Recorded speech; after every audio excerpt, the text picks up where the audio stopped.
사업 실패와 재기. 2019년 봄, 저는 강남역 근처에 카페를 오픈했습니다. 이름은 브루잉 스토리. 10년간 모은 퇴직금 8천만 원, 부모님께 빌린 5천만 원, 은행 대출 7천만 원, 총 2억 원을 투자했습니다. 35살 회사 생활은 안정적이었지만 매일 반복되는 일상이 숨막혔습니다. 상사 눈치, 끝없는 야근, 거울 속 생기 없는 얼굴을 보며 물었습니다. 이게 내가 원하던 삶인가? 아내는 걱정했습니다. 애가 3살인데 안정적인 직장을 그만둔다고. 하지만 저는 확신했습니다. 창업 컨설팅, 바리스타 학원, 철저한 시장 조사까지 완벽하게 준비했으니까요. 사표를 냈습니다. 동료들은 부러워했고 오픈 당일 화환이 가득했습니다. 첫 달 매출 3천만 원. 됐어, 대박이야. 인스타 팔로워가 하루에 100명씩 늘었습니다. 3개월 후 매출이 절반으로 줄었습니다. 호기심 손님은 사라지고 단골은 생기지 않았습니다. 임대료 300만 원, 인건비 400만 원, 원재료비, 고정비가 월 1,200만 원이었습니다. 여름은 더 지옥이었습니다. 2층이라는 위치 한계가 명확해졌죠. 1층 프랜차이즈는 북적였지만 우리 카페는 한산했습니다. 1대1 행사, 쿠폰 할인 이벤트를 쏟아냈습니다. 손님은 잠깐 늘었지만 수익은 더 악화됐습니다. 아내가 말했습니다. 통장에 800만 원밖에 없어. 저는 화를 냈습니다. 나도 미치겠어. 밤마다 잠을 이룰 수 없었습니다. 새벽 3시 천장을 보며 계산기를 두드렸습니다. 마이너스 200만 원. 심장이 쿵쾅거렸습니다. 직원 월급날이 되면 위산이 역류했습니다. 회사 동료들을 만날 수도 없었습니다. 사업 잘 돼? 그 질문이 두려워 거짓말했습니다. 응, 바빠 죽겠어. 실제로는 손님 없는 카페에 혼자 멍하니 앉아 있었습니다. 1년 후 누적 적자 5천만 원. 저는 이금융권에서 3천만 원을 더 빌렸습니다. 이자 연 15%. 이 고비만 넘기면. 아내는 파트타임 일을 시작했습니다. 어느 날 4살 딸아이가 물었습니다. 아빠, 우리 왜 여행 안 가? 무언가가 터졌습니다. 아빠가 지금 여행 갈 형편이야. 조용히 해. 딸이 울음을 터뜨렸고 아내가 차갑게 말했습니다. 당신 미쳤어? 한강에 앉아 소주를 마셨습니다. 회사만 다녔어도 지금쯤 과장 진급하고 애랑 여행도 가고. 직원이 사표를 냈습니다. 월급이 계속 밀려서요. 1년 6개월 차 매출은 월 800만 원까지 떨어졌습니다. 임대인이 전화했습니다. 월세 3개월째 밀렸습니다. 계약 해지하겠습니다. 저는 무릎을 꿇었습니다. 조금만 기다려주세요. 카드값 밀리고 대출 연체되고 신용등급 떨어지고 독촉 전화 하루 20통. 핸드폰을 꺼버렸습니다. 아내와는 대화도 사라졌습니다.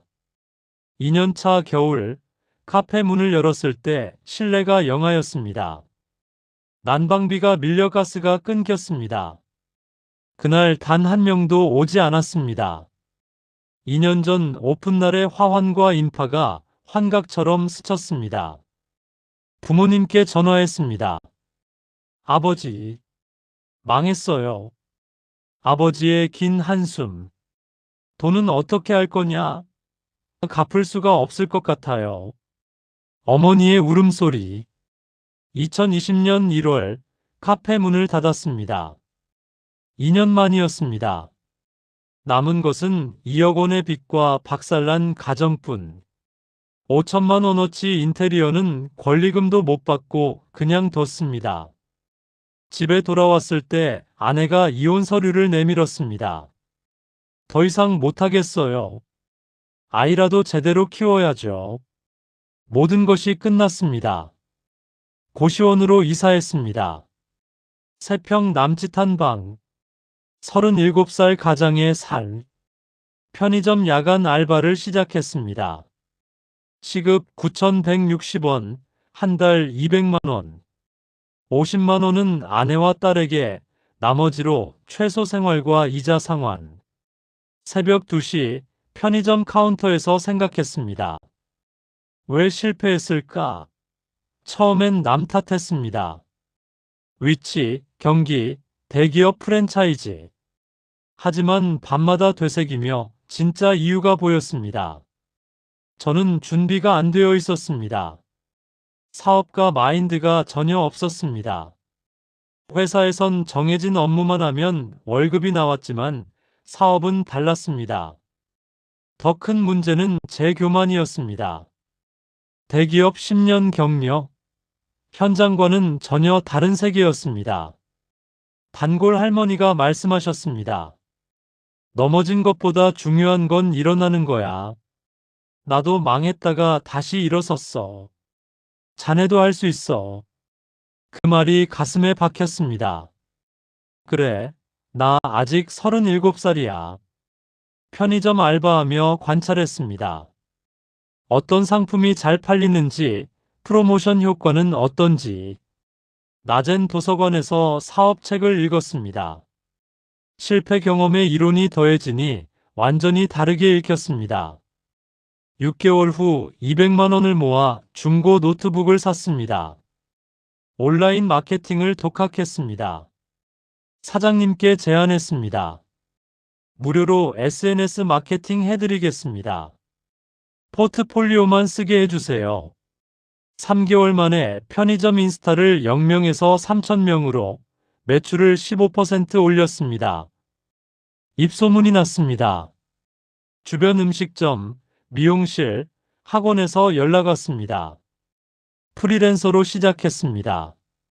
한 건당 50만 원, 일주일에 2-3건.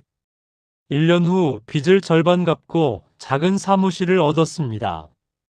리스타트 마케팅. 직원 안 뽑고 혼자서 할 수 있는 만큼만. 무리한 확장 안 했습니다.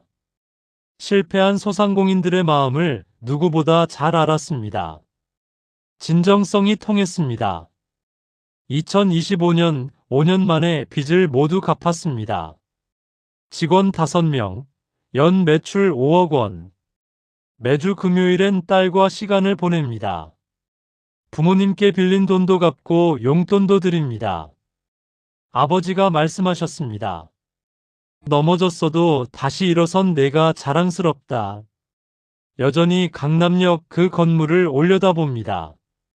다른 카페가 들어와 있더군요. 2가지가 느껴집니다. 뼈아픈 후회와 감사함. 그 실패가 없었다면 지금의 제가 없었을 겁니다. 지금 사업으로 힘든 분들께 전합니다. 실패는 끝이 아닙니다. 잘못된 길이었다는 신호일 뿐. 중요한 건 그 실패에서 무엇을 배우고 어떻게 다시 일어서느냐입니다. 저는 넘어졌습니다. 처참하게. 하지만 다시 일어섰습니다. 여러분도 할 수 있습니다. 포기하지 마세요. 구독과 좋아요, 여러분의 이야기도 댓글로 공유해 주세요.